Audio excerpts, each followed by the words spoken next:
கடவுளுடன் காலை வணக்கம். புனித மார்க் எழுதிய நற்செய்தி 4ஆம் அதிகாரம் 26 முதல் 34 வரையுள்ள இறைவார்த்தைகள். அக்காலத்தில் இயேசு கூட்டத்தை நோக்கி, இறையாட்சியை பின்வரும் நிகழ்ச்சிக்கு ஒப்பிடலாம். நிலத்தில் ஒருவர் விதைக்கிறார். அவர் எதுவும் செய்யாமலே நாட்கள் நகர்ந்து செல்கின்றன. அவருக்கு தெரியாமல் விதை முளைத்து வளர்கிறது. முதலில் தளிர், பின்பு கதிர், அதன்பின் கதிர் நிறைய தானியம் என்று நிலம் தானாகவே விளைச்சல் அளிக்கிறது.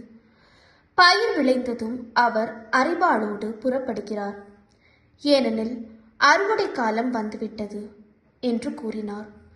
மேலும் அவர் இறையாட்சியை எதற்கொப்பிடலாம் அல்லது எந்த உவமையால் அதை எடுத்து சொல்லலாம்? அது நிலத்தில் விதைக்கப்படும் பொழுது உலகில் உள்ள எல்லா விதைகளையும் விட சிறியது.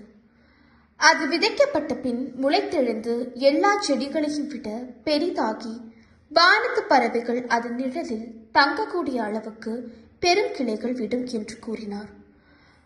அவர்களது கேட்டறியும் திறமைக்கு ஏற்ப அவர் இத்தகைய பல உவமைகளால் இறை வார்த்தையை அவர்களுக்கு எடுத்துரைத்து வந்தார். உவமைகள் இன்றி அவர் அவர்களோடு பேசவில்லை.